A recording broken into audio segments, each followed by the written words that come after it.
మరొకసారి చదువుకుందాము. హోషేయ గ్రంథము దానియేలు తర్వాత ఉంటుంది. 4వ అధ్యాయము మొదటి 2 వచనాలు. మొదటి వచనం నేను చదువుతా, 2వ వచనం మీరు చదవండి. ఇశ్రాయేలు వారలారా, యెహోవా మాట ఆలకించుడి. సత్యమును కనికరమును దేవుని గురించిన జ్ఞానము దేశమందు లేకపోవట చూచి యెహోవా దేశ నివాసులతో వ్యాజ్యమాడుచున్నాడు.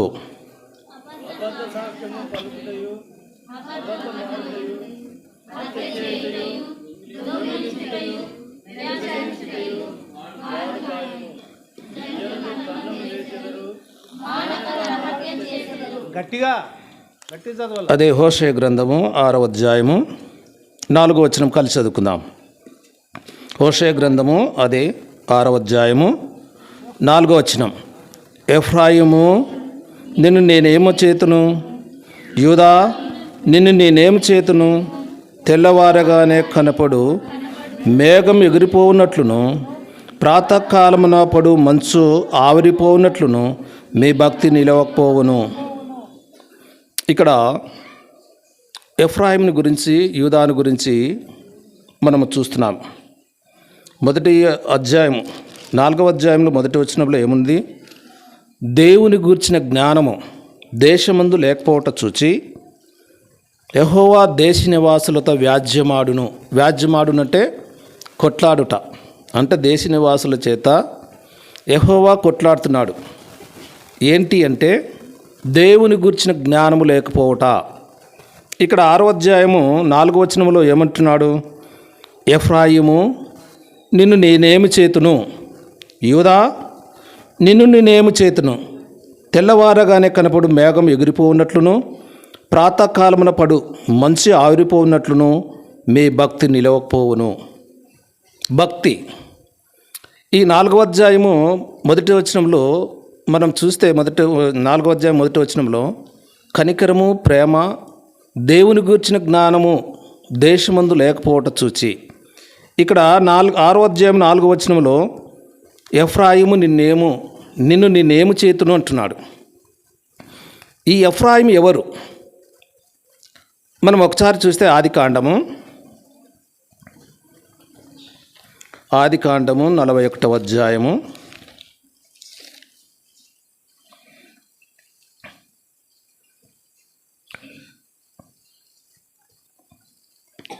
ఆదికాండము 41వ అధ్యాయము 51, 52 వచనాలు.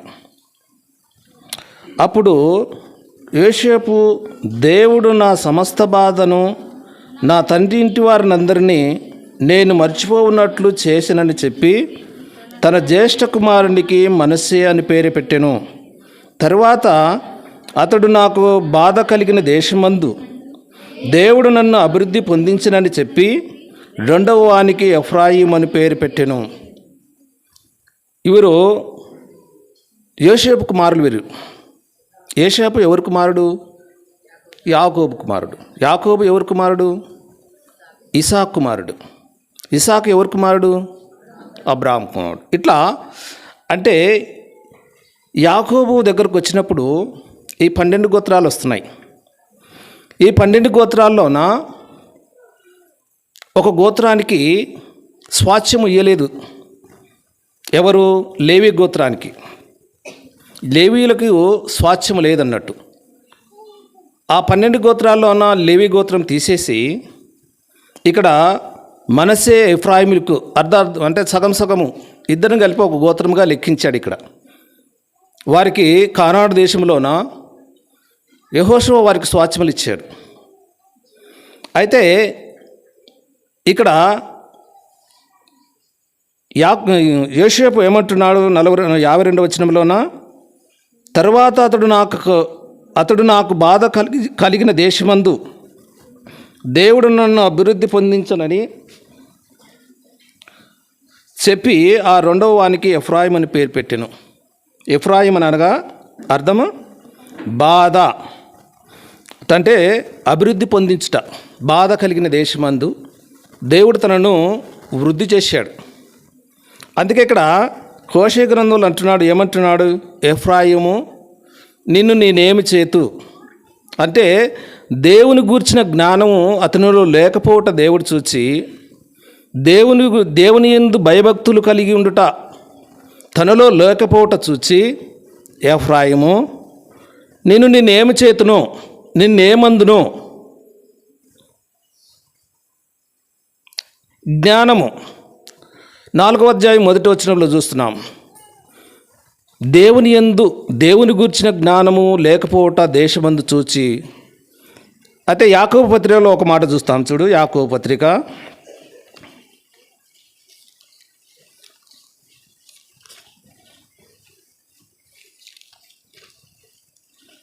3వ అధ్యాయము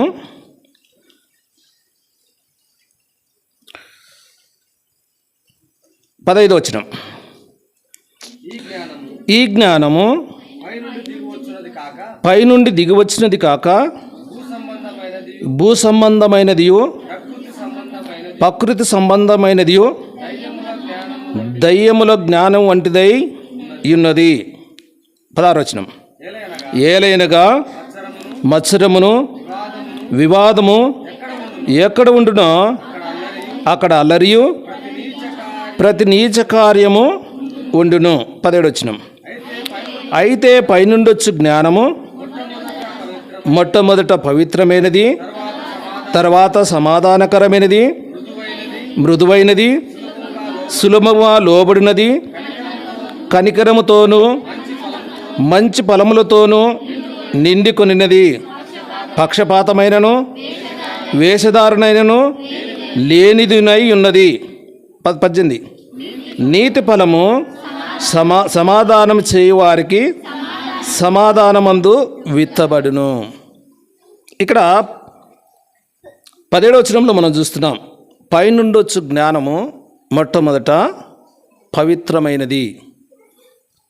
హోషేయ గ్రంథంలో 4వ అధ్యాయం 1వ వచనం చూస్తున్నాం, కనికరము, ప్రేమ, జ్ఞానం. ఈ జ్ఞానము ఎక్కడి నుండి వస్తుంది? మనకున్న జ్ఞానం చేత నువ్వు ఆస్తి సంపాదించుకోవచ్చు, నువ్వు డబ్బు సంపాదించుకోవచ్చు, నువ్వు ఉద్యోగాన్ని సంపాదించుకోవచ్చు, ఇంకా లోకములో అనేకమైనవి మనకున్న జ్ఞానం చేత మనం సంపాదించుకోవచ్చు. కానీ ఇక్కడ దేవుని జ్ఞానము, దేవుని యందు మనకున్న జ్ఞానము అది ఎటువంటిదంటే పవిత్రమైనది, సమాధానకరమైనది. ఇటువంటి జ్ఞానాన్ని దేవుడు కోరుచున్నాడు. చూడు, సామెతల గ్రంథము 1వ అధ్యాయము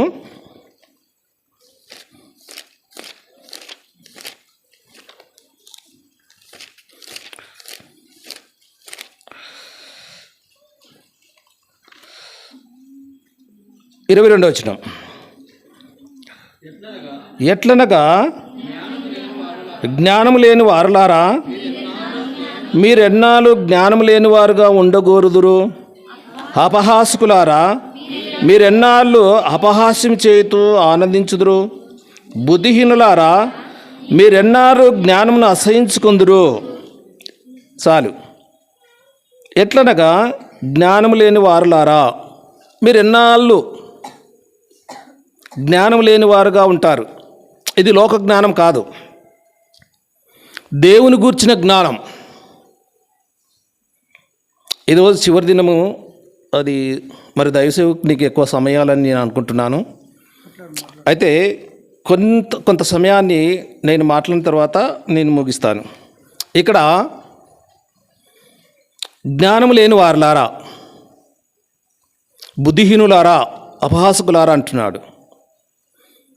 ఈ జ్ఞానము దేవుడిచ్చే జ్ఞానం. ఇది ఈ జ్ఞానంతో నువ్వు దేవుని యందు భయభక్తులు కలిగి ఉండాలని చెప్పి దేవుడు మాట్లాడుతున్నాడు. ఈ జ్ఞానము ఎఫ్రాయిములో, యూదాలో కనపడలేదన్నట్టు. ఈ జ్ఞానము దేవుని భక్తితో కూడుకున్నది. నిన్నేము చేతును యూదా, నిన్నేం చేతును? ఉదయకాలము చూడాలి. హోషేయ గ్రంథము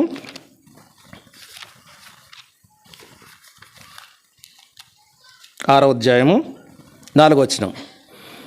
ఎఫ్రాయిము, నిన్ను నేనేం చేతును, యూదా నిన్ను నేనేం చేతును, తెల్లవారగానే కనపడు మేఘము ఎగిరిపోవునట్లు. తెల్లవారగానే మనకు ఉదయకాలం మేఘము ఎగిరిపోతుంది. ఆ మేఘము ఎగిరిపోవునట్లు. తర్వాత కింద వచ్చిన ప్రాతకాలమున పడు మంచు ఆవిరిపోవునట్లు మీ భక్తి నిలవకపోవును. భక్తి, దేవుని గురించిన జ్ఞానం, దేవుని యందలి భక్తి. మేఘం ఎగిరిపోవునట్లు ఎగిరిపోతుంది మీ భక్తి, అది నిలవకపోతుంది. ప్రాతకాలమున పడు మంచు ఏ రీతిగా అది ఆవిరైపోతుందో మీ భక్తి కూడా అలా ఉంటుంది అంటున్నాడు. అందుకే ఎఫ్రాయిము, నిన్ను నేనేమందును, నిన్నేమి చేతును. కనుక ప్రభునందు ప్రియులారా, ఈ అంత్యదినములోన మనకున్న జ్ఞానం చేత మనం లోకంలో జీవించవచ్చు, కానీ అది సరైన జ్ఞానం కాదు. అందుకే రోమపత్రిక 10వ అధ్యాయంలో అంటాడు, ఇశ్రాయేలీయులు మరలా రక్షణ పొందవలనని నేను కోరుచున్నాను, వారి జ్ఞానము నీతితో కూడుకున్నది కాదు, సరైనది కాదు అని అక్కడ వ్రాయబడ్డది. మన జ్ఞానము దేవుని గురించిన జ్ఞానమై ఉండాలి. లోకంలో మనం సంపాదించుకోవచ్చు ఆ జ్ఞానాన్ని, కానీ అది సరైన జ్ఞానం కాదు. దేవుని మార్గములో నిన్ను నడిపించే జ్ఞానం కాదది. దేవుని యందలి భయభక్తులు కలిగి నడిపించే జ్ఞానం కాదది. నీ జ్ఞానం చేత నువ్వు అనేకమైన సంపాదించుకోవచ్చు, ఉద్యోగం సంపాదించుకోవచ్చు, చదువులో నువ్వు డిగ్రీలు పట్టాలు పొందవచ్చు, వ్యాపారంలోన నువ్వు డబ్బు సంపాదించవచ్చు, పొలములు సంపాదించుకోవచ్చు, ఇండ్లను సంపాదించుకోవచ్చు నీ జ్ఞానంతో. అయితే ఈ జ్ఞానం అటువంటిది కాదు. ఏంటి ఆ జ్ఞానము? పైనుండి వచ్చే జ్ఞానం ఇది, దేవుడిచ్చే జ్ఞానం అది. అది భక్తితో కూడుకున్నది. కనుక ప్రభునందు దేవుని బిడ్డలారా, సత్యము కనికరము దేవుని గూర్చిన జ్ఞానము దేశమందు లేకపోవట చూచి దేవుడు దేశ నివాసుల చేత ఏమాడుతున్నాడు? వ్యాజ్యమాడుతున్నాడు, కొట్లాడుతున్నాడు. అందుకే ఎఫ్రాయిమును అంటున్నాడు, ఎఫ్రాయిము, నిన్ను నేనేమందును, నీకు జ్ఞానం లేదు. యూదా, నిన్ను నేనేమందును, దేవుని గురించిన జ్ఞానం నీలో లేదు, దేవుని యందు భయభక్తులు కలిగిన జ్ఞానం నీలో లేదు.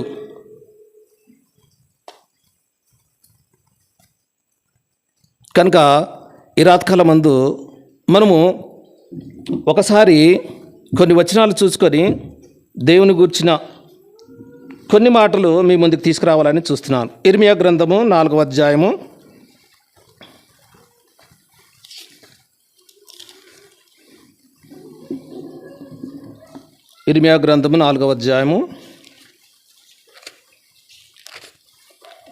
22వ వచనం. నా జనులు, అదేనా 22, అది చదవన్నా. నా జనులు అవివేకులు, వారు నన్ను ఎరుగరు, వారు మూఢులైన పిల్లలు, వారికి తెలివి లేదు. కీడు చేయుటకు వారికి తెలియను, కానీ మేలు చేయుటకు వారికి బుద్ధి చాలదు. తెలివి, ఇక్కడ తెలివి అంటున్నాడు. జ్ఞానము తెలివి రెండు ఒకటే. ఇక్కడ ఏమంటున్నాడు? నా జనులు అవివేకులు అంటే బుద్ధి లేనివారు, తెలివి లేనివారు. ఏమంటున్నాడు? వారు నన్ను ఎరగరు, నన్ను తెలుసుకొనరు, నేను ఇచ్చిన మాట ప్రకారం వారు జీవించరు, నా మార్గంలో యందు వారు నడవరు. వారు మూఢులు. మూఢులు అంటే తెలివి లేనివారు. మూఢులైన పిల్లలు, వారికి తెలివి లేదు. ఇంకేమంటున్నాడు? కీడు చేయటం వారికి తెలియను, కానీ మేలు చేయటకు వారికి బుద్ధి చాలదు. అంటే తెలివి లేదు, జ్ఞానము లేదనేది దాని అర్థం. కనుక వారు నన్ను ఎరుగరు అంటున్నాడు ఎఫ్రాయిముతో. ఎఫ్రాయిము, నిన్ను నేనేం చేతు, నువ్వు నన్ను ఎరగవు, నువ్వు తెలివి లేని వాడవు, నీకు కీడు చేయట తెలియదు, కానీ మేలు చేయట నీకు తెలియదు, నీకు బుద్ధి చాలదు అంటున్నాడు. ఈ జ్ఞానము పరలోకం నుండి వచ్చేది, దేవుడిచ్చే జ్ఞానం ఇది. నా జనులు అవివేకులు అంటున్నాడు.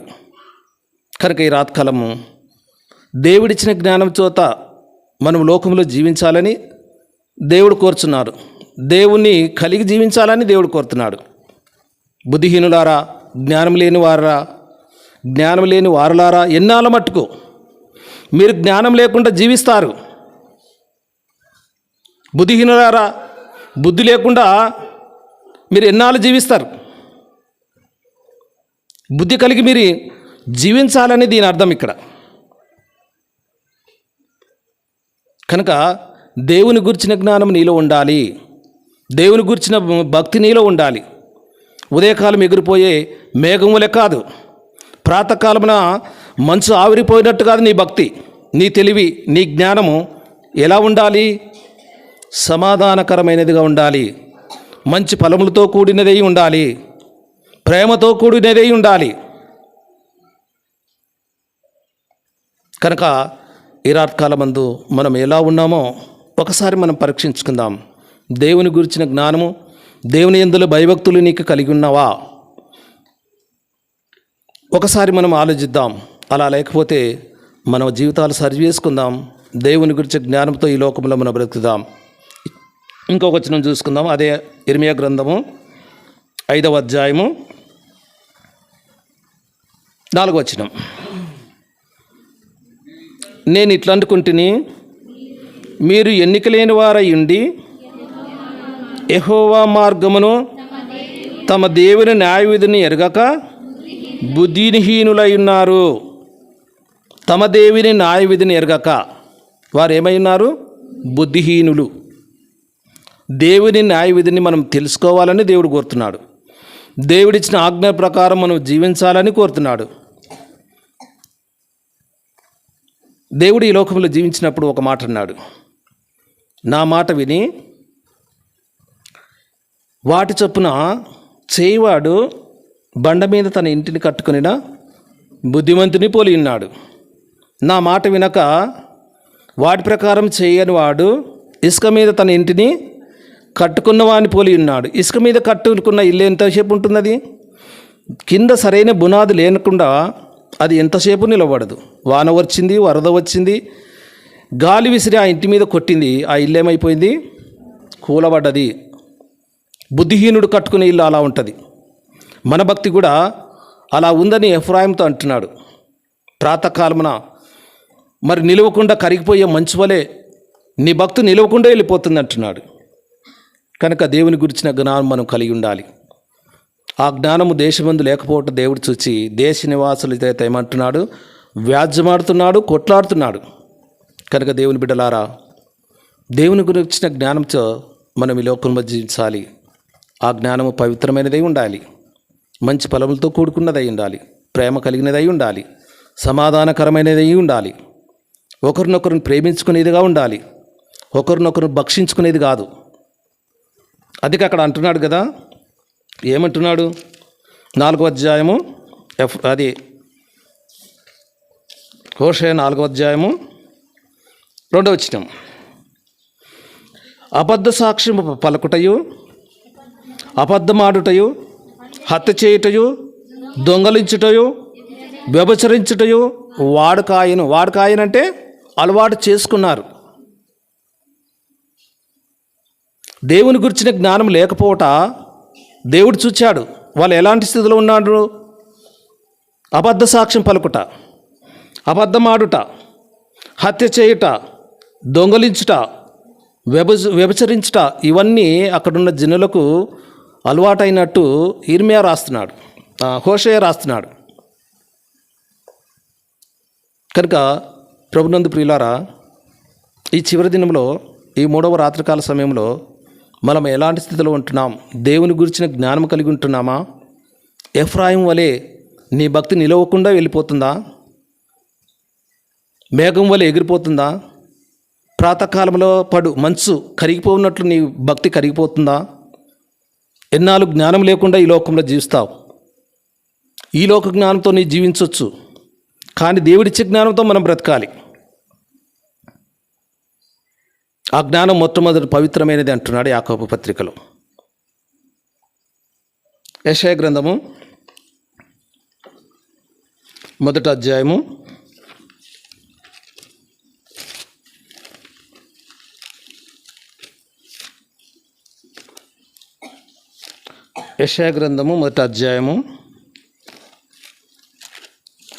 3వ ఎద్దు తన కామాందు నెరుగును, గాడిద సొంతగాని దొడ్డి తెలుసుకొనును. ఇశ్రాయేలుకు తెలివి లేదు, నా జనులు యోచింపరు అంటే తెలుసుకొనరు. దొడ్డి తెలుసుకుంటుందంట, గాడిద కూడా తెలుసుకుంటుందంట, కానీ నా జనులు నన్ను గూర్చి తెలుసుకోవడం లేదు అంటున్నాడు. ఇక్కడ ఎద్దు కంటే హీనముగా మనల్ని పోస్తున్నాడు, గాడిద కంటే హీనముగా మనల్ని పోలుస్తున్నాడు. నా జనులు యోచింపరు, తెలుసుకొనరు, వారికి బుద్ధి లేదు అంటున్నాడు దేవుడు. ఈ జ్ఞానము మొట్టమొదటిగా పవిత్రమైనది. నీ జ్ఞానం ఎట్లా ఉన్నది? అబద్ధంతో కూడుకున్నదా? మోసంతో కూడుకున్నదా? దొంగలిచ్చితో కూడుకున్నదా? నువ్వు అభ్యాసం చేసుకుంటున్నావా? మనతో దేవుడు మాట్లాడుతున్నాడు. కొరింథీ పత్రికలు అంటాడు, యుగాంతమందు బుద్ధి కలుగుటకు ఇవి ఏం చేయబడ్డాయి? దృష్టాంతములుగా మనకు వ్రాయబడ్డాయి. ఇక్కడ ఎఫ్రాయిం లేడు, యూదా లేడు, మరి యెషయా గ్రంథంలో చెలివిచ్చినట్టు ఇశ్రాయేలీలు కూడా లేరు. కానీ ఇప్పుడు మనం ఇక్కడ ఏమంటున్నాం? మనము జూలకల సంఘం ఉన్నది, సంఘ విశ్వాసులు ఉంటున్నారు. దేవుడు వారితో అంటున్నాడు, యుగాంతమందు బుద్ధి కలుగుటకు అవి మనకు దృష్టాంతములుగా దేవుడు దానికి తెలియజేస్తుంటున్నాడు. నీ జ్ఞానము ఎలాంటి స్థితిలో ఉన్నది? పవిత్రమైనదిగా ఉంటే సంతోషిస్తాడు దేవుడు, అపవిత్రమైనది ఉంటే కానీ దేవుడు నిన్ను మెచ్చుకొనడు. ఇంకొక వాక్య భాగం చూసుకొని ఈ సమయాన్ని మరి దైవజనానికి అప్పగిద్దాం. కీర్తనలు 82వ అధ్యాయము, కీర్తనలు 82వ అధ్యాయము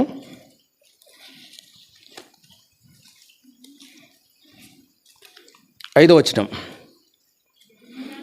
జనులకు తెలివి లేదు, వారు గ్రహింపరు, వారు అందరి మీ పాదాలు కొందనాలు స్తోత్రం చెల్లిస్తున్నాం. ఈ రాత్రికాలం ముందు ప్రభువా మరొక పర్యాయం తండ్రి మీ పాదాలు ఎక్కడికి వస్తున్నాం. మమ్మల్ని జ్ఞాపకం చేసుకొని అలసిపోయిన మా శరీరాలకు నీ ఆత్మీయమైన ఆహారం ఈ దాసు ద్వారా మాకు వినిపించినందుకే వాళ్ళని చెల్లిస్తున్నాం. అవును ప్రభువా, లోకంలో మేము జీవిస్తున్నప్పుడు మా శరీరం అంతా మంటమైపోతుంది. దాన్ని కనిపెట్టుకున్నట్టుకు మీ వాక్యం ద్వారా మేము మీ దగ్గరకు వచ్చి దాన్ని సరి చేసుకున్నట్టుకు, ఆ మరణాన్ని తీసివేసుకున్నట్టుకు మీరు మా ద్వారా మీ ద్వాసం ద్వారా మనం మాతో మాట్లాడినందుకే మనం చెల్లిస్తున్నాం. భయంకరమైన మమ్మల్ని జ్ఞాపకం చేసుకోండి. మరణం ఎప్పుడు వస్తుందో తెలియదయ్యా. కనుక ప్రభు మరణం మాకు సంభవించకుంది మా జీవితాలను మా విశ్వాసాలను సరి చేసుకున్నట్టు, ఆత్మీయంగా మా తండ్రి బలపడటకు, మా విశ్వాసాన్ని అభివృద్ధి చేసుకున్నట్టు ఈ చివరి రోజు ప్రభు మీ దాసం ద్వారా మాట్లాడిన మాటలు బట్టి పొందనాలు స్తోత్రం తెలుస్తున్నాం. మేము వచ్చిన జ్ఞానంతో ఈ లోకంలో జీవించడానికి సాగించండి. లోక జ్ఞానము తాత్కాలికమది.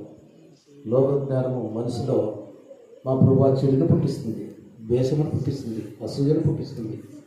మా ప్రభు మీ జ్ఞానం కలిగి మొట్టమొదట పవిత్రమైన జ్ఞానంతో పరలోకంలో వచ్చి ఆ జ్ఞానం సాధించింది. ఎవరి బిడ్డలు అనేక మంది వచ్చారు ప్రభు. చివరి కొడుకులో వారందరితో మాట్లాడండి, వారి హృదయాన్ని తెరవండి, వారి మారు మనసు పొందుటకు వారిలో వాక్యము కార్యములు చేయమని సంగ ప్రార్థన చేస్తున్నాను.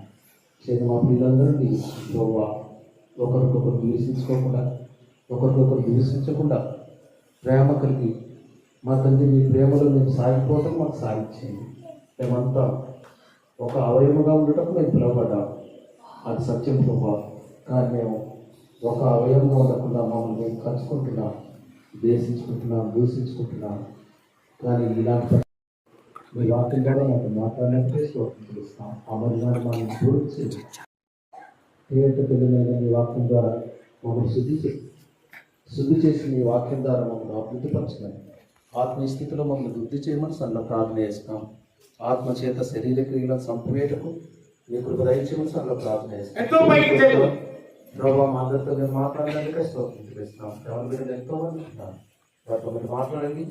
ఈ అంత్యంలో వారి ప్రవర్తన సరి చేసుకొని మీ వాక్యం ద్వారా జీవించటకు మీ కృప దయచేయమని, మీరు ఇచ్చిన జ్ఞానం చేత ఈ లోకంలో జీవించటకు మాకు సాయం చేయమని చేత మా పిల్లలందరూ దీవించి నిందారుగా దీవించి వారి చేతుల కష్టార్జితంలో వారి పంట పొలంలో అన్నింటిలో వారికి తోడుగా ఉండి వారిని ఆశీర్వదించమని మాకు ఇచ్చిన సమయాన్ని బట్టి కొదనాలు స్తోత్రం తెలుస్తూ ఏ స్నామన ప్రార్థించాడు వేడుకొస్తున్నాం తండ్రి. ఆమేన్.